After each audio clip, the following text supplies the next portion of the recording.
চলন্ত বাস টেনে হিঁচড়ে নিয়ে গেল ট্রেন। কুমিল্লায় প্রাণ গেল 12 জনের, 7 জেলায় নিহত আরও 13।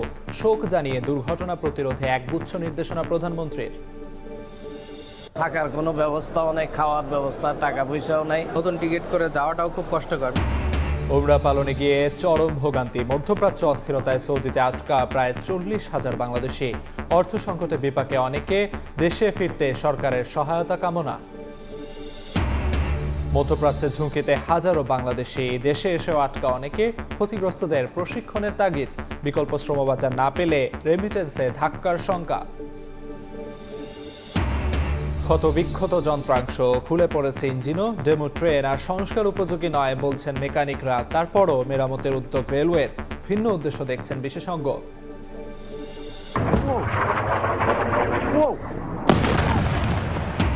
ইরানি মিসাইলে হতবিহ্বল ইসরায়েল। সৌদি আমিরাতেও হামলা, তেহরানে বোমা বর্ষণ। ট্রাম্পের হুমকির পর মধ্যপ্রাচ্যের জ্বালানি স্থাপনা নিশানা করার হুঁশিয়ারি তেহরানের।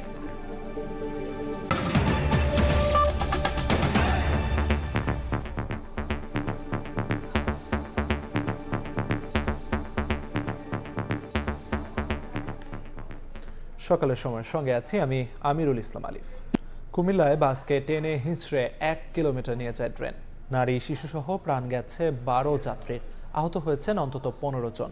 2 গেটম্যানকে বহিষ্কারের পাশাপাশি 3টি তদন্ত কমিটি করা হয়েছে।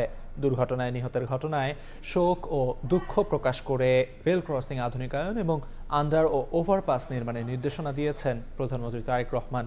এদিকে হবিগঞ্জ, ফেনী সহ 7 জেলায় একদিনে সড়ক দুর্ঘটনায় মারা গেছেন আরও 13 জন। হাসপাতাল জুড়ে প্রিয়জন হারানোর আর্তনাদ। কুমিল্লায় বাস দুর্ঘটনায় বিভিন্ন পরিবার হারিয়েছেন 12 জনকে।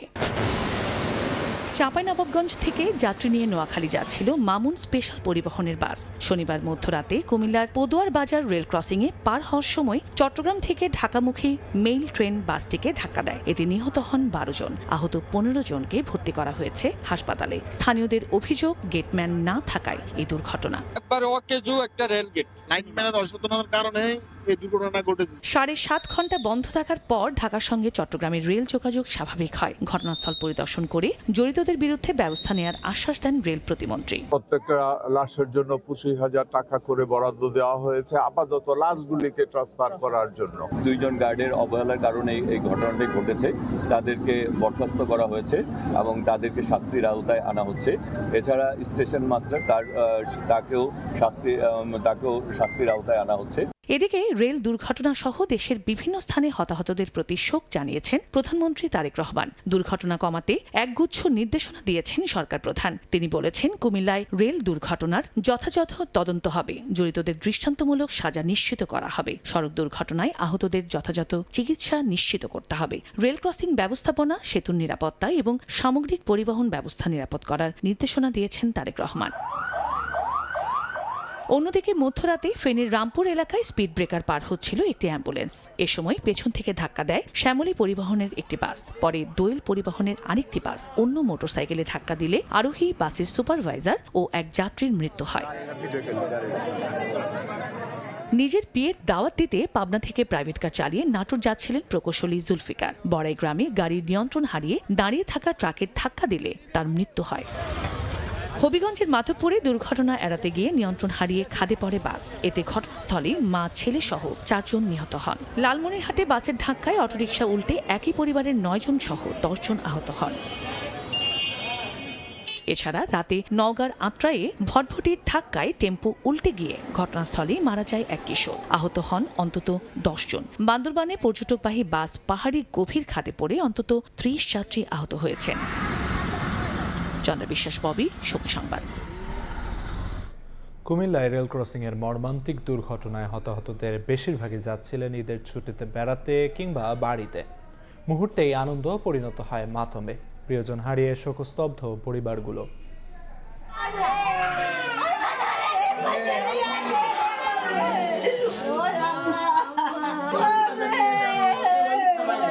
কেউ হারিয়েছেন সন্তান, কেউ স্বামী, আবার কেউ বাবা মা। হতাহতদের কেউ ফিরছিলেন বাড়িতে, আবার অনেকেই ছিলেন ঈদের ছুটিতে বেড়াতে যাওয়ার পথে। কিন্তু হঠাৎ দুর্ঘটনায় সবকিছু এলোমেলো। শনিবার মধ্যরাতে কুমিল্লার পদুয়ার বাজার রেল ক্রসিংয়ের ভয়াবহ দুর্ঘটনার পর শোকের আহাজারি স্বজনদের মাঝে। কুমিল্লা মেডিকেল কলেজ হাসপাতালের করিডোর জুড়ে শুধুই আর্তনাদ। পিন্টু মিয়া ঝিনাইদহের মহেশপুর উপজেলা থেকে স্ত্রী ও 2 সন্তানকে লক্ষ্মীপুরে শ্বশুরবাড়ি পাঠাচ্ছিলেন। নিজেও ছিলেন একই বাসে, তবে কাজের জন্য ঢাকার সায়দাবাদে নেমে যান তিনি। এরপরই দুর্ঘটনায় হারান স্ত্রী ও 2 সন্তানকে। মারা গেছে আমার 2 মেয়ে আর আমার ওয়াইফ। দুর্ঘটনায় পিন্টু মিয়ার পরিবারের 3 জন সহ ঝিনাইদহের মহেশপুর উপজেলার সোনালী বেগমেরও মৃত্যু হয়। স্বামী ইমামুল ইসলাম ও শিশু আয়েশাকে নিয়ে নোয়াখালীতে বড় ছেলের বাড়ি যাচ্ছিলেন। এ ঘটনায় আহত হন স্বামী ও শিশু আয়েশা। সকালবেলা উঠে যখন ফোন দিয়েছি তখন বলছে যে অ্যাক্সিডেন্ট ঘটছে। একই জেলার সদর উপজেলার জোহাদ বিশ্বাস ঝিনাইদহ থেকে যাচ্ছিলেন শ্বশুরবাড়ি। স্বামীর জন্য হাতে ঈদের মেহেদি পরে অপেক্ষায় ছিলেন স্ত্রী। সেই মেহেদি হাতেই হিমঘরের সামনে 8 মাসের শিশু মরিয়মকে নিয়ে কাঁদছেন অঝরে। রাত্রে 4টা বাজে আমার কাছে ফোন গেছে যে আমার ছেলে বলতেছে, আব্বা আপনার বউ আর আপনার নাই। 12টার সময় আমার সাথে শেষ কথা হয়েছে, আর আমি ফোন দিয়ে পাইনি। মায়ের সঙ্গে ঈদ পালন করতে ঢাকার কামরাঙ্গীরচরের ব্যবসায়ী মোহাম্মদ রায়হান স্ত্রী ও 6 মাসের শিশুকে ঢাকায় রেখে বাড়ি ফিরছিলেন, কিন্তু মা রেহানা বেগম ফিরে পেলেন সন্তানের নিথর দেহ। রোববার সন্ধ্যা 6টায় রায়হানের মরদেহবাহী অ্যাম্বুলেন্স তার বাড়ির নোয়াখালীর সদরের ফাজিলপুর গ্রামে পৌঁছালে এলাকায় নেমে আসে শোকের ছায়া।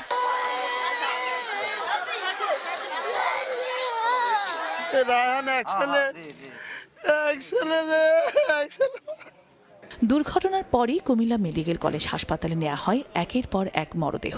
চিকিৎসাধীন রয়েছেন 15 জন। তাদের মধ্যে গুরুতরদের পাঠানো হয় ঢাকায়। রেফার করছি, ঢাকা মেডিকেলে করছি, চিটাং মেডিকেলে করছি, এবং কিছু রোগীর আত্মীয় স্বজন সহ আইসা ওনারা নিজেরা নিজ দায়িত্বে, আমরা প্রাথমিক চিকিৎসা সম্পন্ন করার পরে ওনারা নিজ দায়িত্বে নিয়ে নিচ্ছে। এই লাশ দেখতে দেখতে আমি বিদ্ধ হয়ে গেছি ভাই রবিউল। দুর্ঘটনার বিষয়ে রেলমন্ত্রী শেখ রবিউল আলমের সঙ্গে সিঙ্গাপুর থেকে মোবাইল ফোনে রোববার সকালে ওভারপাস ও ইউলুপ নিয়ে কথা বলেন কুমিল্লা 6 আসনের সংসদ সদস্য মনিরুল হক চৌধুরী। আপনি বুঝবেন এই দুইটাই একই জায়গা। চাঁপাইনবাবগঞ্জ থেকে যাত্রী নিয়ে নোয়াখালী যাচ্ছিল মামুন স্পেশাল বাসটি। শনিবার মধ্যরাতে কুমিল্লার পদুয়ার বাজার রেল ক্রসিং পার হতে গেলে চট্টগ্রাম থেকে ঢাকামুখী মেইল ট্রেন বাসটিকে ধাক্কা দেয়। এতে নারী শিশু সহ 12 জনের মৃত্যু হয়। চন্দ্র বিশ্বাস, ববি, সময় সংবাদ। ক্ষণিকের অসাবধানতায় মুহূর্তেই উৎসব রূপ নেয় বিষাদে। সড়ক দুর্ঘটনায় বাড়ছে প্রাণহানি। উৎকণ্ঠায় হাসপাতালে ছুটছেন স্বজনরা। এবারও ঈদের দিন গুরুতর আহত শতাধিক মানুষ ভর্তি হয়েছেন জাতীয় অর্থোপেডিক হাসপাতালে। দুর্ঘটনা রোধে বিজ্ঞানসম্মত উপায়ে যানবাহন মনিটরিং এবং স্কুল থেকেই সড়ক সচেতনতা তৈরির পরামর্শ যোগাযোগ বিশেষজ্ঞের। সিফাত আল শাহরিয়ার ক্যামেরায় এম এ আজিমের রিপোর্ট। ঈদ আনন্দে বাইকের বেপরোয়া গতি পঙ্গু হাসপাতালে নিয়ে এসেছে ব্রাহ্মণবাড়িয়ার রাজুকে। পা ভেঙে এখন কাতরাচ্ছেন হাসপাতালের বিছানায়। পোলাবেন মানুষ বের হয়েছে, তো আর না করা যায় না। ঘুরতাম যেতাম আসলাম তো এটা তো তার আমরা তো জানি না। আমি রাস্তার মধ্যে দাঁড়াইছিলাম, অটো এসে আমার গায়ের মধ্যে পড়ে গেল। বিভিন্ন দুর্ঘটনায় এমন অসংখ্য মানুষ এখন জাতীয় অর্থোপেডিক হাসপাতালে ভর্তি। একটা দুর্ঘটনায় আমাদের সবারই এটা পারিবারিকভাবে এটা অশান্তি, হয়তো কপালে আমাদের এটাই ছিল। ঈদের দিন দুপুরের পর থেকেই এমন দুর্ঘটনায় আহত রোগীর সংখ্যা বাড়তে থাকে বলে জানান হাসপাতাল কর্তৃপক্ষ। গতকাল আমাদের পরে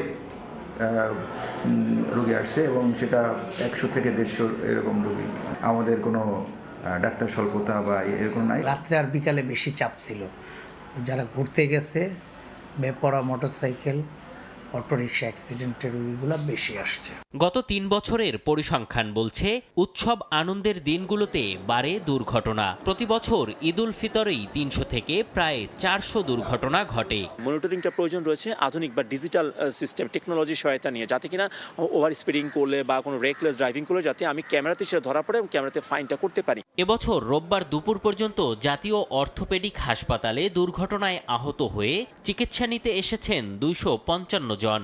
এর মধ্যে 104 জনকে ভর্তি নেওয়া হয়েছে হাসপাতালটিতে, যারা অনেকেই সুস্থ হয়ে ফিরলেও হয়তো বাঁচতে হবে অঙ্গহীন হয়ে। এম এ আজিম, সময় সংবাদ, ঢাকা।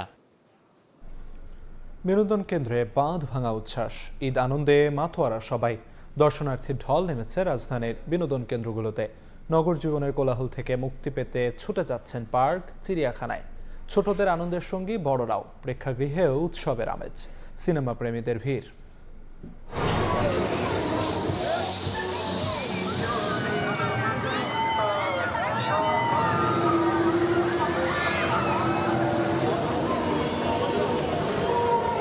নগর জীবনের কোলাহল আর ইটকাঠের শহর থেকে মুক্তি পেতেই যেন ছুটে আসা শিশুর হাসি, তরুণের উচ্ছ্বাস আর প্রবীণের অবসর, সব মিলিয়ে ঈদ আনন্দে মেতেছে গোটা দেশ।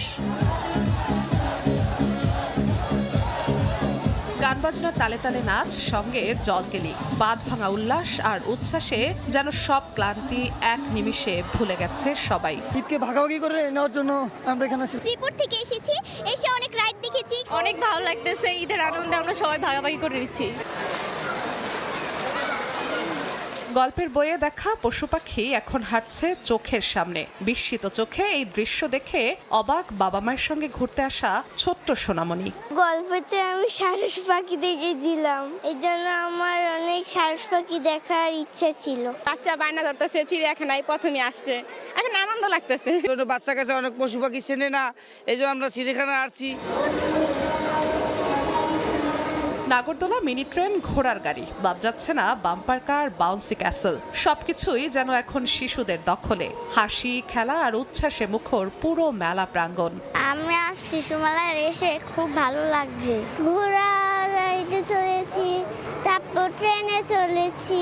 আমি আমার বাবার সাথে এখানে এসেছি। শিশু মেলায় এসে আমার অনেক ভালো লাগছে। যদি আরো বিনোদন কেন্দ্র হয় ঢাকার ভিতরে, তা আমাদের জন্য সুবিধা হবে, বাচ্চাদের জন্য সুবিধা হবে। এদিকে রাজধানীর সিনেপ্লেক্সগুলোতেও ঈদের আমেজ। সিনেমা প্রেমীদের কারো পছন্দের তালিকায় রোমান্টিক মুভি, আবার কারো পছন্দ অ্যাকশন ধর্মী। আমরা বছরে একটা ছবি দেখি শুধু সিনেমা হলে এসে। আমার কাছে প্রত্যাশা খুব ভালো লাগছে।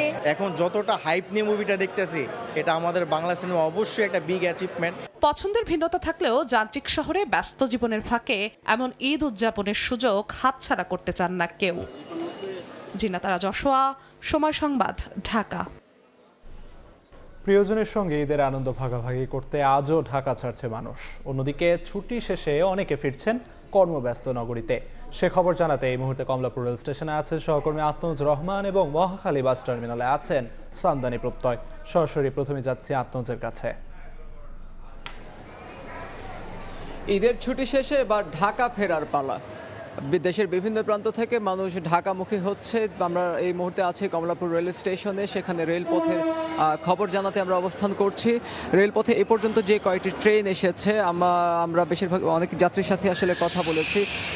যাত্রীদের সাথে যাদের সাথে কথা হয়েছে তারা একটি বিষয়, যে সরকারি ছুটির শেষ দিনে ফিরে আসার বিষয়ে তাদের কাছে জানতে চাওয়ার বিষয়ে তারা বললেন যে একটু আগে ভাগেই চলে এসছেন, কারণ এবার তারা যাত্রীদের ভাষ্য মতে এবার অন্যান্য বছরের তুলনায় সড়ক কিংবা ট্রেনের যে দুর্ঘটনাটা, সেই দুর্ঘটনা তাদের মতে অন্যান্য বছরের তুলনায় এবার একটু বেশি হচ্ছে। সেই ক্ষেত্রে হতাহতের ঘটনাটাও একটি উল্লেখযোগ্য সংখ্যায় পৌঁছেছে তারা বলছেন। এবং এই আশঙ্কা থেকে যে ঈদের আরও কয়েকদিন দেরি হলে যখন সবাই আসলে ফিরতে শুরু করবে একই সাথে, যে মানুষের ঢল শুরু হবে সড়কে, রেলপথে, নৌপথে, যে কোনো জায়গায় যে ধরনের ঢল শুরু হবে, সে ঢলের কারণে ভিড় আরও বাড়তে পারে। সেক্ষেত্রে দুর্ঘটনার আশঙ্কাটা আরও বেশি হতে পারে।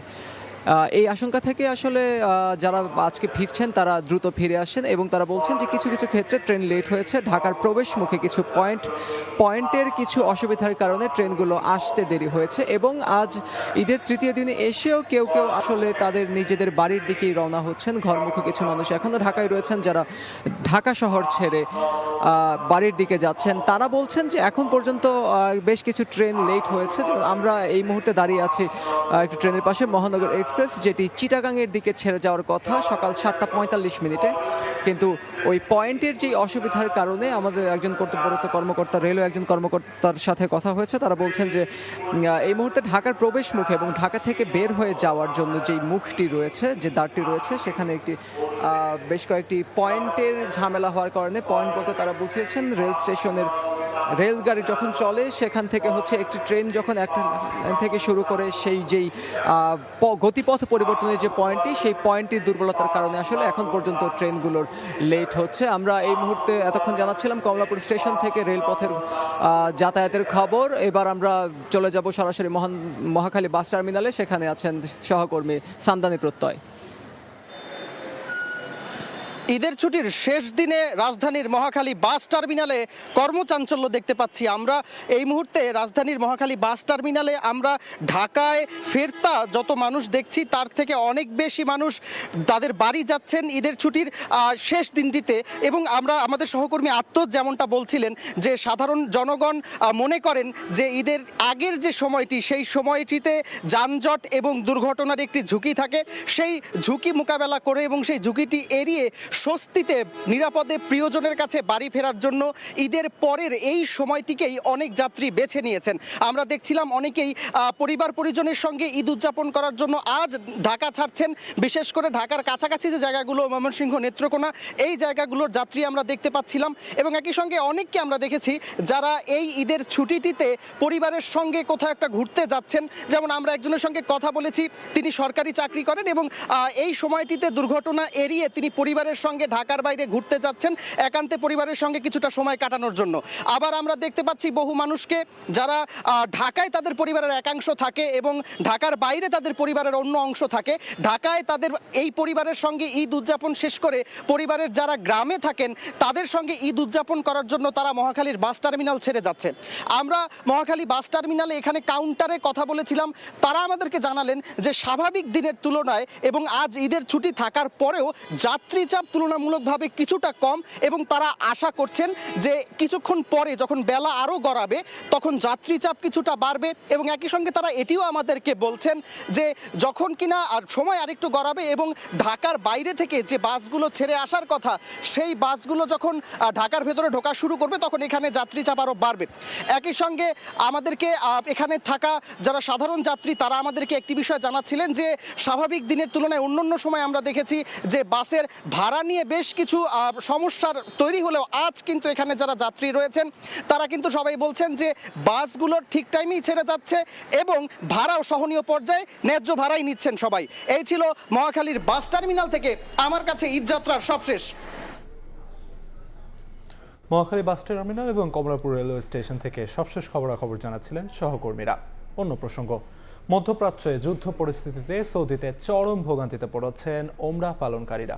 বিভিন্ন এয়ারলাইন্স ফ্লাইট বাতিল হওয়ায় শুধু বাংলাদেশি আটকা পড়েছেন প্রায় 40,000। সরাসরি ফিরতি ফ্লাইটে এক টিকিটে ভাড়া গুনতে হচ্ছে প্রায় লাখ টাকা। অতিরিক্ত অর্থ খরচ সহ নানা জটিলতায় থাকা ওমরাহ পালনকারীরা দেশে ফিরতে সহায়তা চেয়েছেন সরকারের। সাশ্রয়ী ভাড়ায় বিশেষ ফ্লাইট পরিচালনার দাবি জানিয়েছে হাব। কাজল আব্দুল্লাহ রিপোর্ট। চিরন্তন বিশ্বাসের এক অনন্য স্থান পবিত্র মক্কা।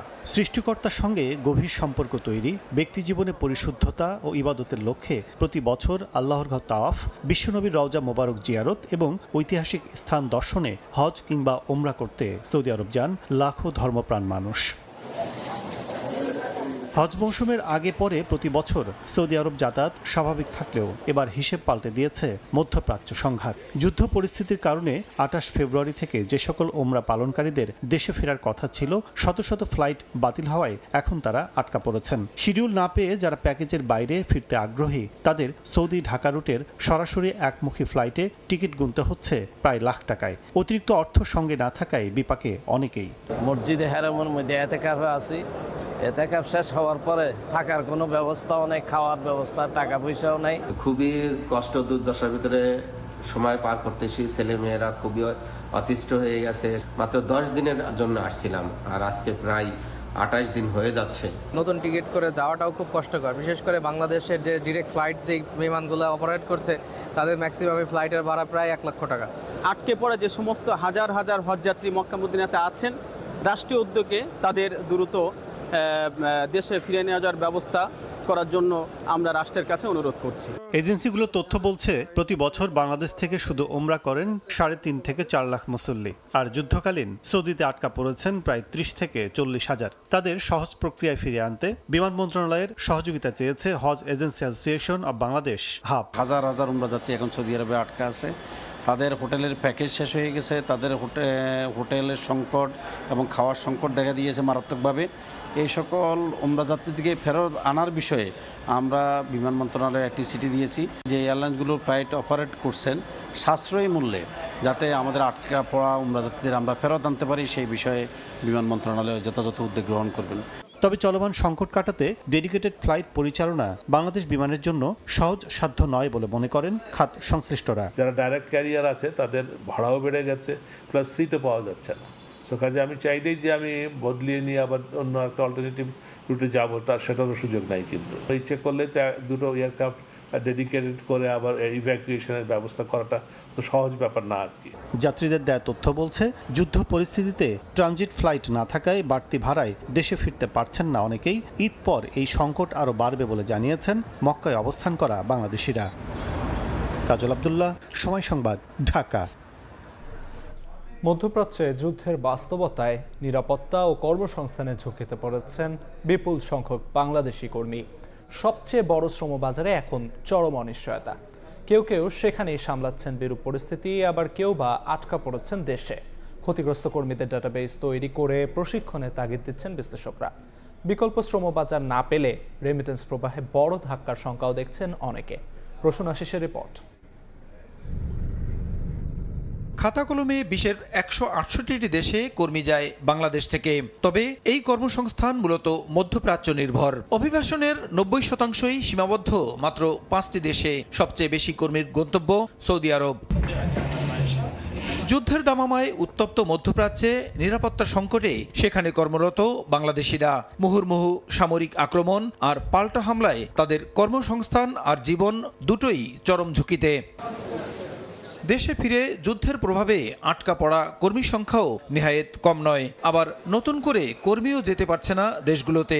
সবচেয়ে বড় শ্রমবাজার এখন প্রবল অনিশ্চয়তার মুখে। যুদ্ধ লাগছে, যদি বাংলাদেশে পাঠায় দেয় তাহলে আসলে চলাফেরা করতে অনেক কষ্ট হয়ে যাবে।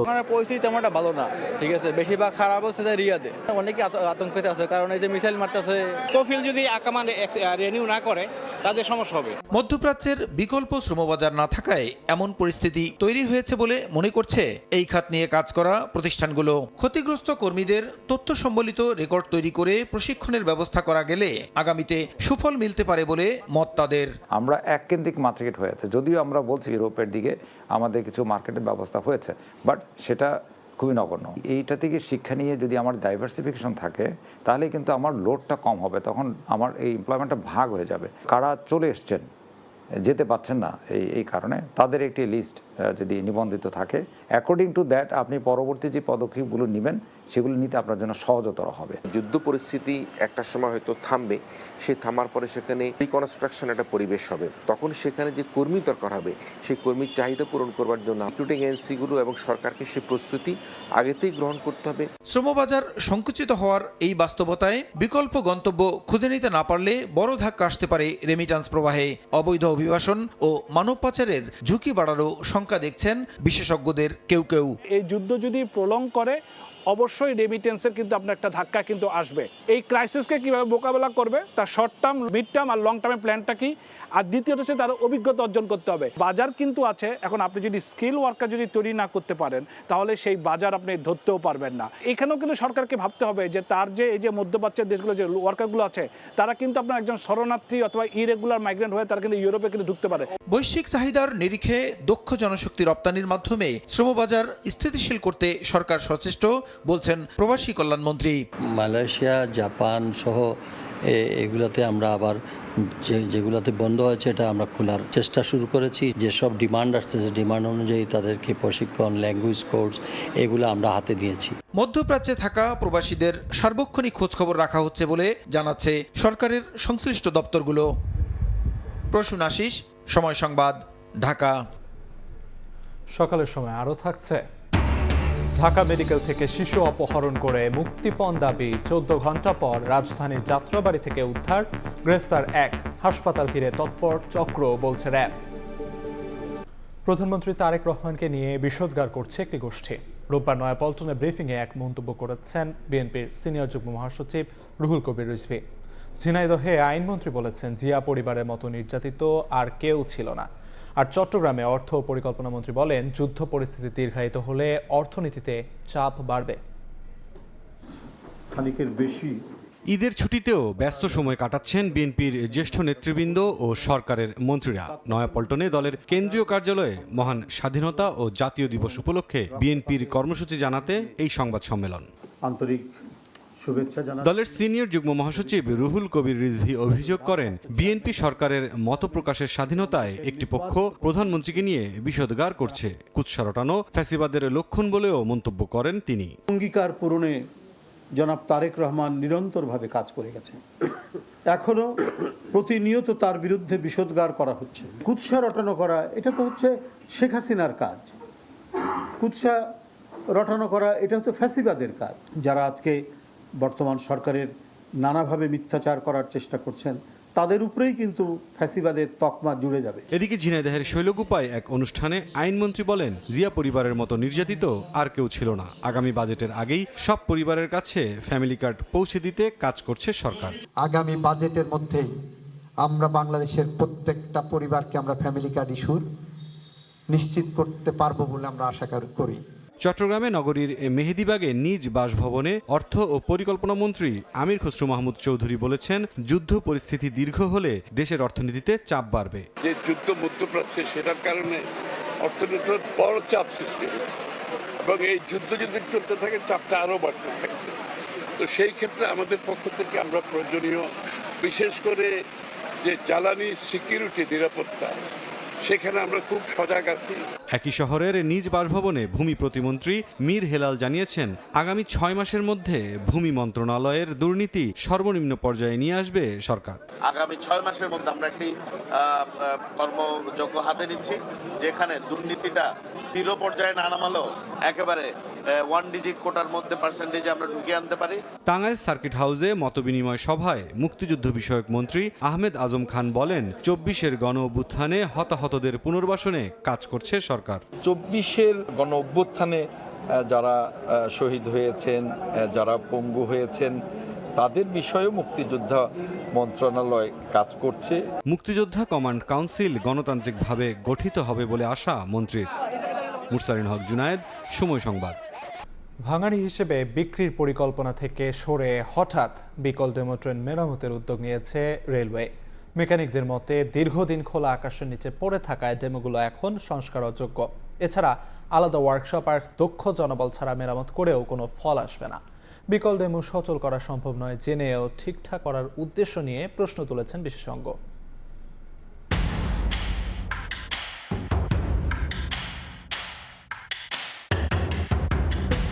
এ যেন ট্রেনের ভাগাড়, দেখে মনে হবে রেলের স্ক্র্যাপ পড়ে আছে বিশাল এলাকা জুড়ে, অথচ এগুলোই 650 কোটি টাকায় কেনা স্বপ্নের ডেমো। খোলা আকাশের নিচে পড়ে থেকে মাটিতে মিশতে বসেছে রাষ্ট্রীয় এই সম্পদ। বৈদ্যুতিক ডিভাইসে চলা আধুনিক প্রযুক্তির ডেমোর কোনো যন্ত্রাংশই এখন আর অক্ষত নেই, খুলে পড়েছে ইঞ্জিন সহ অন্যান্য যন্ত্রাংশ। বৈদ্যুতিক প্রযুক্তির পুরো ডিভাইসও মিলিয়ে গেছে হাওয়ায়। 2014 সালে স্বল্প দূরত্বের যাত্রীদের সেবা দিতে 650 কোটি টাকা ব্যয়ে চীন থেকে কেনা হয় 20টি ডেমো। বছর না যেতেই বিকল হতে শুরু করে ডেমোগুলো। কয়েক বছরের মধ্যে বিকল হয়ে যায় 20টি। দু একটি সচল হলেও অর্ধযুগ ধরে এ অবস্থাতেই পড়ে আছে। কিছু কিছু অংশ দেখছি মাটির সাথে মিশে গেছে, জং পড়া নষ্ট হয়ে যাইতে আছে, এটি মেরামত হয় আর ঠিক হইব না। ডেমো সংশ্লিষ্টরা বলছেন, বাংলাদেশের আবহাওয়ার উপযুক্ত নয় এসব ডেমো ট্রেন, তবুও কেনা হয়েছে। নেই ডেমো মেরামতের ওয়ার্কশপ কিংবা মেকানিকদের প্রশিক্ষণ, যন্ত্রাংশ মেলে না বাজারে। স্পেয়ার পার্টস দরকার, সেই স্পেয়ার পার্টস বিদেশ থেকে আমদানি করতে হয়। মেরামতের আগে এটা দেখতে হবে যে মানসম্মত ওয়ার্কশপ করতে হবে। পার্টস বেশিরভাগ নষ্টই হয়ে গেছে, এগুলা মেরামত করার মতো অবস্থায় নাই। মেরামতের সক্ষমতা না থাকা ও অলাভজনক হওয়ায় বছর দুয়েক আগে ডেমো আর না চালানোর সিদ্ধান্ত হয়। ফলে তা ভাঙাড়ে হিসেবে বিক্রির পরিকল্পনা ছিল রেলওয়ের। রেলওয়ে মহাপরিচালক বলছেন, ভাঙাড়ি হিসেবে পর্যাপ্ত অর্থ লাভের সম্ভাবনা না থাকায় ডেমো মেরামতের উদ্যোগ নেওয়া হয়েছে। এটা আসলে ভাঙাড়ি করে খুব একটা লাভ হবে না, কারণ যে বডিগুলো এগুলো আসলে ফাইবারের, এটা আসলে ভ্যালু থাকবে না। শুধুমাত্র নিচের কিছু যন্ত্রাংশ লকর সামান্য হয়তো কিছু কাজে লাগবে। আমরা মেরামত করে এটা চালু করার বিষয়ে আমরা একটা উদ্যোগ নিচ্ছি আর কি। ডেমো ট্রেন সচল করা সম্ভব নয় জানার পরও এ খাতে অর্থ বিনিয়োগে ভিন্ন উদ্দেশ্য আছে বলে মত এই বিশ্লেষকের। নতুন করে যে আমরা আবার এটাকে মেরামত করব, আমরা কি আসলেও ডেমো চালাতে পারবো? কাউকে সুবিধা দেওয়ার জন্য আপনি আবার ডেমোটাকে ঠিক করতে চাচ্ছেন কিনা? কারণ এটা কিন্তু ওপেন টেন্ডারে আপনি ঠিক করার মতন প্রস্তাবও দিতে পারবেন না। রেলওয়ের তথ্য বলছে শুরু থেকে নিষ্ফল এই প্রকল্প, এমনকি সচল থাকার বছরগুলোতে উঠত না তেল খরচও। বিপুল পরিমাণে অর্থ খরচ করে বেশ কয়েকবার বিকল ডেমুগুলোকে দেশীয় প্রযুক্তিতে সচল করার উদ্যোগ নিয়ে ব্যর্থ হয় বাংলাদেশ রেলওয়ে। ফলে গত বছর সিদ্ধান্ত হয় ভাঙারি হিসেবে এই বিকল ডেমুগুলোকে বিক্রি করার। কিন্তু হঠাৎ করে আবারও ডেমু সচলের উদ্যোগ নিয়েছে রেলওয়ে। যোগাযোগ বিশেষজ্ঞরা বলছে সচল করা সম্ভব নয় জেনেও বিশেষ কোনো উদ্দেশ্যে নেওয়া হয়েছে এই প্রকল্প, যা রেলের লোকসানের পাল্লাকে ভারী করবে আরও। নাজমুস সালেহী, সময় সংবাদ, ঢাকা। অ্যালটেক অ্যালুমিনিয়াম, গড়ে উঠছে আগামীর শহর। ইনকিলাব মঞ্চের আহ্বায়ক শরীফ ওসমান হাদি হত্যা মামলার প্রধান আসামি ফয়সাল করিম মাসুদ ও তার সহযোগী আলমগীর শেখকে রিমান্ড শেষে কারাগারে পাঠিয়েছেন কলকাতার আদালত। 14 দিনের পুলিশ রিমান্ড শেষে রোববার সকালে স্বাস্থ্য পরীক্ষার জন্য তাদের বিধাননগর হাসপাতালে নেওয়া হয়। পরে দুজনকে হাজির করা হয় বিশেষ আদালতে। কারাগার তাদেরকে জিজ্ঞাসাবাদের অনুমতি পেয়েছে ভারতীয় জাতীয় গোয়েন্দা সংস্থা। গত 8 মার্চ পশ্চিমবঙ্গের বনগাঁ এলাকা থেকে ফয়সাল করিম মাসুদ এবং আলমগীরকে গ্রেফতার করে পুলিশ। পরে স্থানীয় আদালত তাদের 14 দিনের পুলিশ রিমান্ডে পাঠায়। গত 12 ডিসেম্বর ঢাকার পল্টনে গুলিতে গুরুতর আহত হন ওসমান হাদি। 18 ডিসেম্বর সিঙ্গাপুরের চিকিৎসাধীন অবস্থায় তার মৃত্যু হয়।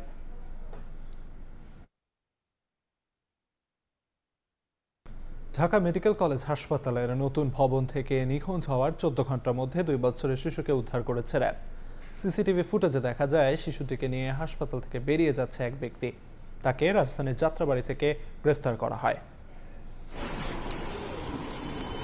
21 মার্চ ঈদের দিন ঢাকা মেডিকেলে মা ও খালার সঙ্গে অসুস্থ নানাকে দেখতে আসেন 2 বছরের শিশু কাজী ফোজাইল। এক পর্যায়ে হাসপাতাল করিডোরে একা ঘুরছিল শিশুটি। এই সুযোগ কাজে লাগায় পাচার চক্র। শিশুটিকে কোলে নিয়ে স্বাভাবিক ভঙ্গিতে বেরিয়ে যায় পাচারকারী। দীর্ঘ সময় পরও ফোজাইলের হদিস না পাওয়ায় খোঁজাখুঁজি করে পরিবার। নিখোঁজের অভিযোগ দায়ের করা হয় শাহবাগ থানায়। অবশেষে যাত্রাবাড়ি থেকে অপহরণকারী সহ শিশুটিকে উদ্ধার করে র্যাব। রোববার সংবাদ সম্মেলনে র্যাব জানায় নিখোঁজের 2 ঘন্টা পর 3.5 লাখ টাকা মুক্তিপণ দাবি করা হয়েছিল। বিভিন্ন অ্যামাউন্টের টাকা দাবি করে, 3.5 লক্ষ টাকা দাবি করে এবং ইনিশিয়ালি হচ্ছে 50।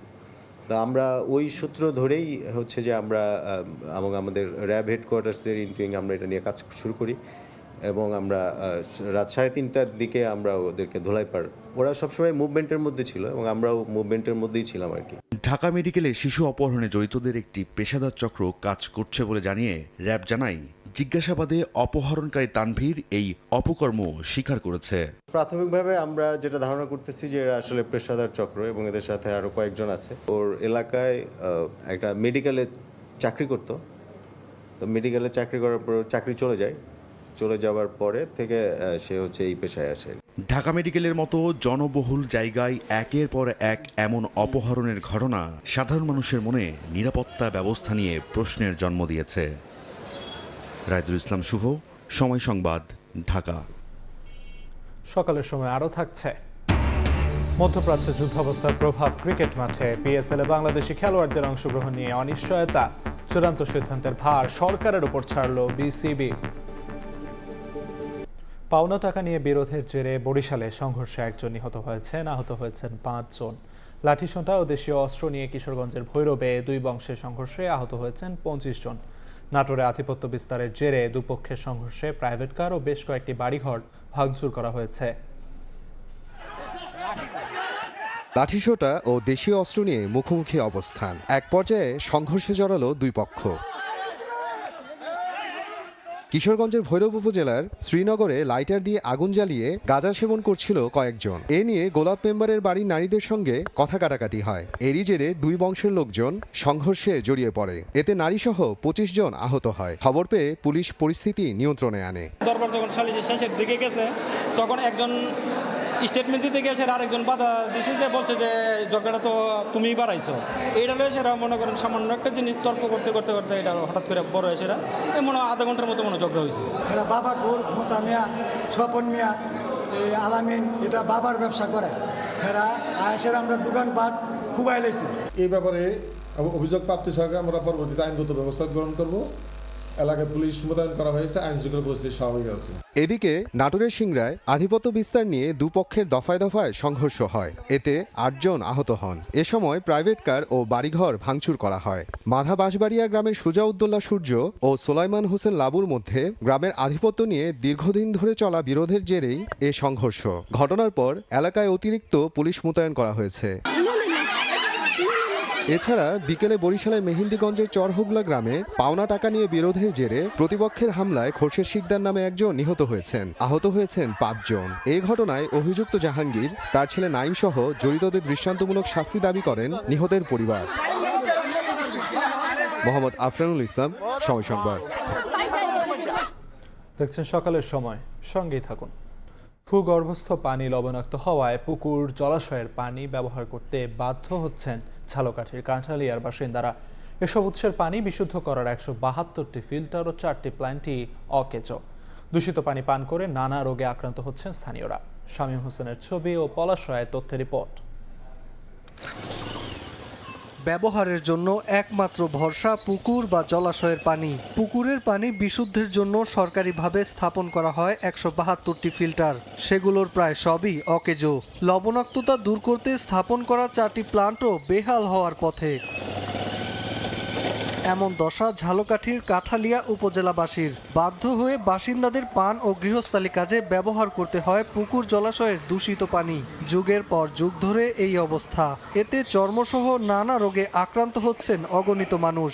আমরা বিশুদ্ধ পানি পাই না, পানির অভাবে টাইফয়েড, নিউমোনিয়া, জন্ডিস এগুলো আমার আক্রান্ত। এদিকে তো ডিপ টিউবওয়েল বসেই না, রান্না করার পানি অনেক দূর থেকে আনা লাগে। বৃষ্টির পানি ধরার জন্য যে প্রকল্পগুলো দিয়েছিল সেগুলো আসলে কার্যকরী হয় নাই। সরকার প্রদত্ত যে রেইন ওয়াটারগুলো দিয়েছে সে বেশিরভাগ জায়গায় এগুলো কাজ করতেছে না।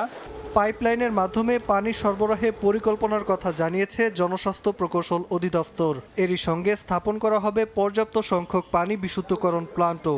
আমরা নতুন প্রকল্পের জন্য ঊর্ধ্বতন কর্তৃপক্ষের কাছে আবেদন জানাইছি। ওইখানে আমাদের আরেকটা পাইপ টু ওয়াটার সাপ্লাই কাজ চলমান আছে, এটা যদি সফল হয় তাহলে হয়তো কিছুটা কমে আসবে। বঙ্গোপসাগর থেকে 60 কিলোমিটার দূরের এই জনপদের পাটিখাল ঘাটা, চেচড়িরামপুর ও আমোয়া ইউনিয়নের ভূগর্ভস্থ পানি লবণাক্ত। গভীর নলকূপ বসিয়েও পাওয়া যায় না মিঠা পানি। এতে দুর্ভোগে 3 ইউনিয়নের প্রায় 60,000 মানুষ। সময় সংবাদ, ঝালকাঠি। অকেজো স্লুইস গেটে পিরোজপুরের নদী তীরবর্তী এলাকায় জলাবদ্ধতার কবলে ৩,০০০ হেক্টর ফসলি জমি। ভরা রবি শস্যের মৌসুমেও আবাদ করতে না পারায় দিশেহারা কৃষক। দ্রুত স্লুইস গেটগুলো মেরামতের দাবি উঠলেও বরাদ্দের দিকে তাকিয়ে পানি উন্নয়ন বোর্ড। তরিকুল ইসলাম অভির তোলা ছবি ও জিয়াউল হকের পাঠানো তথ্য রিপোর্ট। ভাঙা ও অকেজো স্লুইস গেট, ঠিকমতো পানি ওঠানামায় বিঘ্নতা, জলাবদ্ধতার কবলে ফসলি জমি। পিরোজপুরের নদী তীরবর্তী এলাকার অর্ধেকেরও বেশি স্লুইস গেটগুলোর বেহাল দশা। এতে জোয়ারের পানি ওঠানামার পর ঠিকমতো না নামায় শত শত হেক্টরের পর হেক্টর জমির ফসল ক্ষতিগ্রস্ত হচ্ছে। রবি শস্যের ভরা মৌসুমে এমন করুণ অবস্থায় দিশেহারা কৃষক। 8-10টা স্লুইস গেট সব নষ্ট হয়ে বই রয়েছে, সময়তে উড়ানো যায় না, সময়তে নামেও না। বর্ষার সময় যে পানি ওঠে ও পানি নামার মনে কোনো সুযোগ থাকে না। সবাই ভয়ে, কেউ কৃষি দিতেছে তাও পানি উঠিয়ে নষ্ট হয়ে যেতেছে, নোনা পানি। তাতে তো আমাদের এখানে খুবই দুর্ভাগ্য। মাছের ঘের ও বসত বাড়িতেও জমে থাকে পানি। নোনা পানি ঢুকে উর্বরতা হারাচ্ছে ফসলি জমির। এতে স্থানীয় বাসিন্দারা দুর্ভোগ পোহালেও দীর্ঘদিনে কোনো স্থায়ী সমাধান হয়নি। আগামী বর্ষা মৌসুমের আগেই স্লুইস গেটগুলো সংস্কার বা পুনর্নির্মাণের দাবি তাদের। ফসল আছে 67টা সুইচ গেট, আর এছাড়া 106টি সুইচ গেট আমার প্রয়োজন আছে নির্মাণ করা। এবং এই সুইচ গেট অচল থাকার কারণে এখানে রবি শস্য এবং বোরো ধান এগুলো আবার কম হচ্ছে। বরাদ্দ পেলে স্লুইস গেটগুলো সংস্কার অথবা পুনর্নির্মাণের আশ্বাস পানি উন্নয়ন বোর্ডের। একটি ফিজিবিলিটি স্টাডি চলমান রয়েছে, যেখানে ইন্দুরকানী উপজেলা এবং অন্যান্য উপজেলার বেড়িবাঁধ প্লাস হচ্ছে সুইচ গেট রেগুলেটর এগুলো পুনর্নির্মাণের জন্য একটা ডিপিপি দাখিল করা হবে। সেই ডিপিপিটি অনুমোদন হলে কাজ শুরু করা যাবে। জেলায় 126টি স্লুইস গেট রয়েছে, যার মধ্যে 67টি ভাঙা ও অচল। আর এই জনপদের প্রায় 3000 হেক্টর জমির ফসল আবাদ স্লুইস গেটের উপর নির্ভরশীল। সময় সংবাদ, পিরোজপুর। নানামুখী সমস্যায় জর্জরিত পটুয়াখালীর বিসিক শিল্পনগরী। জেটির অভাবে নৌপথে পণ্য আনা নেয় দুর্ভোগ চরমে। প্রবেশ পথে থাকা খালে কালভার্ট না থাকায় ঢুকতে পারে না ভারী যানবাহন, নেই গ্যাস সংযোগও। নিরাপত্তা বেষ্টনী না থাকায় সন্ধ্যা নামলেই আনাগোনা বাড়ে মাদকসেবীদের। অহরহ ঘটে চুরি, ছিনতাই। সুজন দামের ছবি এবং মোহাম্মদ মনির হোসেন বাদলের তথ্য নিয়ে রিপোর্ট। নদী তীরে বিসিক শিল্পনগরী, অথচ নেই কোনো জেটি। নদীপথে পণ্য আনা নেওয়ায় দুর্ভোগ। প্রবেশ পথে থাকা খালে কালভার্ট না থাকায় ভারী যানবাহন ঢুকতে পারে না। অপ্রতুল ও ভাঙ্গাচোরা রাস্তাঘাট, নেই গ্যাস সংযোগও। এমন করুণ অবস্থায় পটুয়াখালী বিসিক শিল্পনগরী। শিল্প উদ্যোক্তারা বলছেন, ড্রেনেজ ব্যবস্থা না থাকায় সামান্য বৃষ্টি হলেই জলাবদ্ধতা সৃষ্টি হয়ে পানি প্রবেশ করে কারখানায়। এছাড়া নিরাপত্তা বেষ্টনী ও আলোর ব্যবস্থার অভাবে রাতের বেলায় ভুতুড়ে পরিবেশ বিরাজ করে। মাদকসেবী ও দুষ্কৃতিকারীদের অবাধ বিচরণে ঘটে অহরহ চুরি ছিনতাই। আমরা এই বাঁশের সাঁকো দিয়ে প্রতিনিয়ত আমাদের কাঁচামাল আনা নেওয়া করতেছি। এখান থেকে আমাদের 2-3 বার ট্রাক পইরা গম নষ্ট হয়েছে, তারপর আটা নষ্ট হয়েছে। যাতায়াতের জন্য খুবই কষ্টকর। আর রাতে রোড লাইনে আমরা পাই না, ভূতের মতো অন্ধকারে থাকি। পানি বের হয়ে যাওয়ার কোনো সুব্যবস্থা না থাকায় আমাদের বর্ষার সময় প্রায় এটা জলাবদ্ধ হয়ে থাকে। তবে কর্তৃপক্ষ বলছে, সমস্যাগুলোর বিষয়ে ইতোমধ্যে সংশ্লিষ্ট কর্তৃপক্ষের দৃষ্টি আকর্ষণ করা হয়েছে। বরাদ্দ সাপেক্ষে কাজ শুরু করা হবে। খুব শীঘ্রই আমাদের যে যাবতীয় আমাদের এই মুহূর্তে যে ড্রেন এবং জেটি গেটের যে সমস্যাটা রয়েছে সেটা আমরা দ্রুত ইনশাল্লাহ আমরা সমাধান করতে পারবো। কর্তৃপক্ষের সাথে আলোচনা করেছি, আমরা আশা করছি পজিটিভ কোনো একটা আমরা সিদ্ধান্ত কর্তৃপক্ষের নিকট থেকে আমরা পাবো। 1982 সালে শহরের মাঝগ্রাম এলাকায় 15.5 একর জমির উপর বিসিক শিল্পনগরী গড়ে তোলা হয়। বর্তমানে এখানে 102টি প্লটে 35টি শিল্প প্রতিষ্ঠান চালু রয়েছে। সময় সংবাদ, পটুয়াখালী। দেখছেন সকালের সময়। ডোনাল্ড ট্রাম্পের হুমকির পর মধ্যপ্রাচ্যের জ্বালানি স্থাপনায় হামলার হুঁশিয়ারি দিয়েছে ইরান। নিজেদের বিদ্যুৎ কেন্দ্রে হামলা চালানো হলে হরমুজ প্রণালী সম্পূর্ণ বন্ধ করে দেওয়ারও ঘোষণা দিয়েছে তেহরান। এদিকে সৌদি আরব, সংযুক্ত আরব আমিরাত, ইরাক সহ উপসাগরীয় বিভিন্ন দেশে হামলা অব্যাহত রয়েছে। ইরানি মিসাইলের আঘাতে হতবিহ্বল হয়ে পড়েছে ইসরায়েল। তেহরানেও হামলা চালিয়ে যাচ্ছে ওয়াশিংটন ও তেল আবিব। 48 ঘন্টার মধ্যে হরমুজ প্রণালী পুরোপুরি খুলে না দিলে ইরানের বিদ্যুৎ কেন্দ্র নিশ্চিহ্ন করে দেওয়ার যে হুমকি দিয়েছেন মার্কিন প্রেসিডেন্ট ডোনাল্ড ট্রাম্প, তার পাল্টা হুমকি এসেছে তেহরানের পক্ষ থেকেও। স্থানীয় সময় রোববার ইরানের পার্লামেন্ট স্পিকার মোহাম্মদ বাঘের গালিবাফ বলেন, ইরানের অবকাঠামোতে হামলা হলে মধ্যপ্রাচ্যের জ্বালানি স্থাপনাগুলো গুঁড়িয়ে দেয়া হবে। প্রতিশোধমূলক পদক্ষেপ হিসেবে বাড়িয়ে দেয়া হবে তেলের দামও। রাষ্ট্রীয় টেলিভিশনে দেয়া ভাষণে মার্কিন প্রেসিডেন্ট ডোনাল্ড ট্রাম্পকে সন্ত্রাসী আখ্যা দিয়ে সম্ভাব্য পদক্ষেপের তালিকা প্রকাশ করেন ইরানি সেনাবাহিনীর মুখপাত্র ইব্রাহিম জোলফাগারি। বলেন, তাদের বিদ্যুৎ জ্বালানি অবকাঠামোতে হামলা হলে পুরোপুরি বন্ধ করে দেয়া হবে হরমুজ প্রণালী। পাল্টা লক্ষ্যবস্তু হবে ইসরায়েলের বিদ্যুৎ কেন্দ্র, জ্বালানি ও তথ্য প্রযুক্তিক অবকাঠামো। এই উত্তেজনার মধ্যে ইরানি মিসাইলের আঘাতে হতবিহ্বল হয়ে পড়েছে ইসরায়েল। ব্যাপক ক্ষয়ক্ষতি হয়েছে বিভিন্ন শহরে। হতাহতের সংখ্যাও অনেক। ক্ষতিগ্রস্ত স্থান পরিদর্শন করে বিশ্ব নেতাদের ইরান যুদ্ধে এগিয়ে আসার আহ্বান জানিয়েছেন ইসরায়েলি প্রধানমন্ত্রী বিনিয়ামিন নেতানিয়াহু। দাবি করেন, ইতোমধ্যেই কয়েকটি দেশ যুক্ত হওয়ার প্রক্রিয়ায় রয়েছে। হামলা চলছে সৌদি আরব, সংযুক্ত আরব আমিরাত, ইরাক সহ উপসাগরীয় বিভিন্ন দেশে। বাগদাদের দক্ষিণে পপুলার মোবিলাইজেশন ফোর্সেস PMF এর অবস্থানে ড্রোন আঘাত হেনেছে। ইরাকের উত্তরাঞ্চলীয় শহর এরবিলে মোসাদ অফিস লক্ষ্য করে ড্রোন হামলার দাবি করেছে আশাব আল কাফ নামের সশস্ত্র গোষ্ঠী। ইরানের বিপ্লবী গার্ড জানায়, সাম্প্রতিক অভিযানে সংযুক্ত আরব আমিরাত ও কুয়েতে অবস্থিত আল মিনহাদ ও আলাইহ সালেম বিমান ঘাঁটিকে লক্ষ্য করে ব্যালিস্টিক ক্ষেপণাস্ত্র ও ড্রোন হামলা চালানো হয়েছে। সৌদি আরবের প্রতিরক্ষা মন্ত্রণালয় জানায়, পূর্বাঞ্চলীয় প্রদেশের ওপর আঘাত হানার উদ্দেশ্যে 6-7টি ড্রোন ছোড়া হয়েছিল, কিন্তু সেগুলো আঘাত হানার আগেই ধ্বংস করা হয়েছে। ইরানেও হামলা চালিয়ে যাচ্ছে যুক্তরাষ্ট্র ও ইসরায়েল। তেহরানের বিভিন্ন স্থাপনা লক্ষ্য করে মুহুর্মুহু বোমা ফেলছে দুটি দেশ। হামলা চলছে অন্যান্য শহরেও। যুদ্ধের মধ্যে সম্প্রতি বাহরাইনে বিস্ফোরণ ঘিরে তৈরি হয়েছে নতুন বিতর্ক। যুক্তরাষ্ট্র ও বাহরাইন ইরানি ড্রোনকে দায়ী করলেও নতুন বিশ্লেষণে উঠে এসেছে মার্কিন পেট্রিয়ট ক্ষেপণাস্ত্র বিস্ফোরণের সঙ্গে জড়িত থাকতে পারে। সংশ্লিষ্ট কর্তৃপক্ষ বলছে, ড্রোন প্রতিহত করতেই এই ক্ষেপণাস্ত্র ব্যবহার করা হয়েছিল। ইরানকে বিশ্বস্ত বন্ধু আখ্যা দিয়ে রুশ প্রেসিডেন্ট ভ্লাদিমির পুতিন বলেছেন, বর্তমান পরিস্থিতি সম্মানের সঙ্গে পার হতে সক্ষম হবে তেহরান। উর্জিতা শেহজিন, সময় সংবাদ। হরমুজ প্রণালীতে আকাশে গর্জন তুলছে মার্কিন যুদ্ধবিমান, কিন্তু পানির নিচে ইরানে অদৃশ্য এক শক্তি নীরবে বদলে দিচ্ছে যুদ্ধের হিসাব। বিশ্লেষকরা বলছেন, বিশ্ব জ্বালানি সরবরাহকে জিম্মি করতে ক্ষুদ্র সাবমেরিন, মাইন আর মিসাইল হয়ে উঠেছে তেহরানের কৌশল। হরমুজ প্রণালীতে A-10 যুদ্ধবিমান ও অ্যাপাচি হেলিকপ্টার দিয়ে ইরানের স্পিডবোট ও অস্ত্র ঘাঁটি লক্ষ্যবস্তু করছে যুক্তরাষ্ট্র। তেলবাহী জাহাজের ওপর হামলা বন্ধ করে গুরুত্বপূর্ণ শিপিং লেন পুনরায় চালু করাই এর উদ্দেশ্য। তবে বিশ্লেষকরা বলছেন, মূল হুমকি আকাশে নয়, বরং পানির নিচে লুকিয়ে থাকা ইরানের ক্ষুদ্র সাবমেরিনে। ইরানের গাধীর ক্লাস মিজেট সাবমেরিন মাত্র 29 মিটার লম্বা, কিন্তু অগভীর পানিতে সহজে লুকিয়ে থাকতে সক্ষম। হরমুজ প্রণালীর গড় গভীরতা কম হওয়ায় এগুলো শনাক্ত করা অত্যন্ত কঠিন। এই সাবমেরিন থেকে উচ্চগতির টর্পেডো ছোড়া এবং রাতের অন্ধকারে গোপনে মাইন পাতা দুটোই সম্ভব।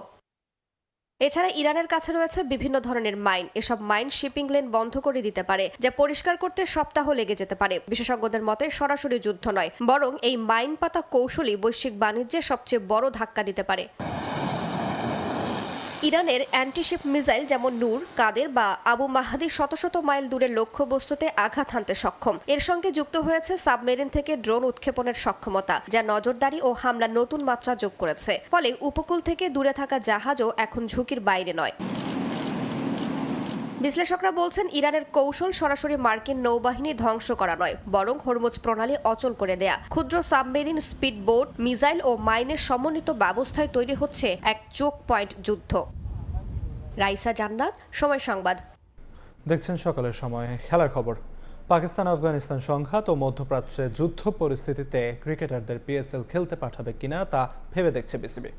সরকারের গ্রিন সিগন্যাল পেলেই কেবল চূড়ান্ত অনুমতি দেয়া হবে মোস্তাফিজ রানাদের, জানিয়েছেন বোর্ডের cricket operations chairman Nazmul Abedin Fahim. মধ্যপ্রাচ্যের যুদ্ধ পরিস্থিতির প্রভাব বিশ্বজুড়ে, বাদ নেই ক্রীড়া অঙ্গনও। অনেক ঝক্কি ঝামেলার পর T20 বিশ্বকাপ খেলে ভারত থেকে দেশে ফিরতে পেরেছে ওয়েস্ট ইন্ডিজ, সাউথ আফ্রিকার মতো দল। আবার অস্ট্রেলিয়ায় নারী এশিয়ান কাপ খেলে দেশে ফিরতে বিপাকে পড়তে হয়েছে ইরানের ফুটবলারদের।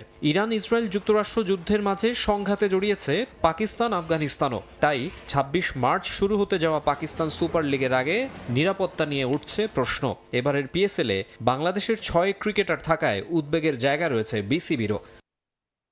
আমরা আমাদের কনসার্ন মন্ত্রণালয়ের সাথে যোগাযোগ করেছি এবং যুব ক্রীড়া মন্ত্রণালয় ফরেন মিনিস্ট্রির সাথেও যোগাযোগ করছে। PSL খেলতে যাওয়ার ব্যাপারে আমাদের কোনো নিরাপত্তা ইস্যু আছে কিনা সেগুলো খোঁজ খবর করছে এবং আমরা অপেক্ষায় আছি তাদের কাছ থেকে ফিডব্যাক পাওয়ার ব্যাপারে। আশা করছি যে ওরা খেলতে যেতে পারবে, কারণ পাকিস্তান ক্রিকেট বোর্ডও কিন্তু এই টুর্নামেন্টটাকে নিরাপদ করার জন্য ভেন্যু কমানোর ব্যাপারে কিংবা কোন ভেন্যুতে খেললে নিরাপত্তা ইস্যুটা রেজ করবে না, এইসব চিন্তা ভাবনা তাদের মধ্যে আছে। আমরা আমাদের ছেলেদের নিরাপত্তার ব্যাপারটা দেখতে চাইবো।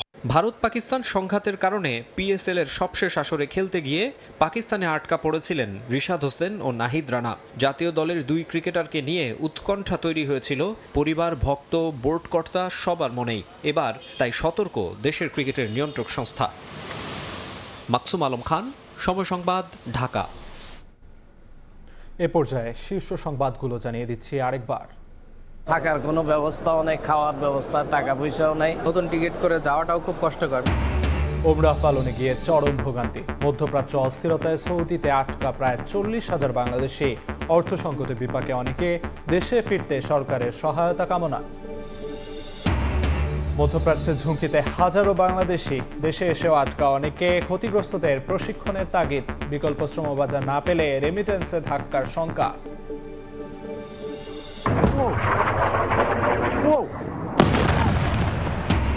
ইরানি মিসাইলে হতবিহ্বল ইসরায়েল। সৌদি আমিরাতেও হামলা, তেহরানে বোমা বর্ষণ। ট্রাম্পের হুমকির পর মধ্যপ্রাচ্যের জ্বালানি স্থাপনা নিশানা করার হুঁশিয়ারি তেহরানের।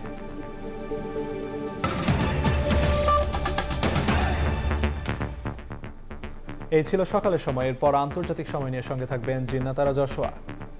আলিফ, আপনাকে ধন্যবাদ। আন্তর্জাতিক সময় নিয়ে আসছি কিছুক্ষণ পর, সঙ্গেই থাকুন সময়ের।